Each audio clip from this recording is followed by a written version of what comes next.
ಇವತ್ತು ನನ್ನ ಕಸಿನ್ ಹೊಡ್ತಿದ್ದಾಳೆ ಊರಿಗೆ, ಅದಕ್ಕೋಸ್ಕರನೇ ಅವಳನ್ನ ಬಿಡಕ್ಕೆ ಅಂತ ಡ್ರಾಪ್ ಮಾಡಕ್ಕೆ ಅಂತ ಬರ್ತಿದ್ವಿ. ಬಟ್ ನಂಗೆ ಇಷ್ಟ ಇಲ್ಲ ಅವಳು ಊರಿಗೆ ಹೋಗೋದು.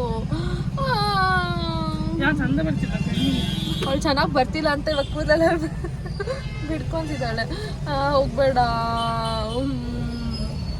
ಬರಬೇಕು ಜಾನಲ್ಲಿ ಬರ್ತೀನಿ ಅಂತ ಹೇಳಿದಾಳೆ. ಬರ್ತೀನಿ ಅಕ್ಕ, ಬರ್ತೀನಿ.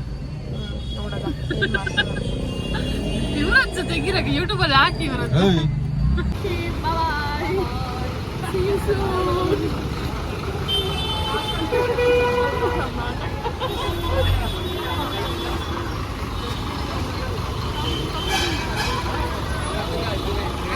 ಬಾ ನಡೆ ಆಗ್ತೀನಿ.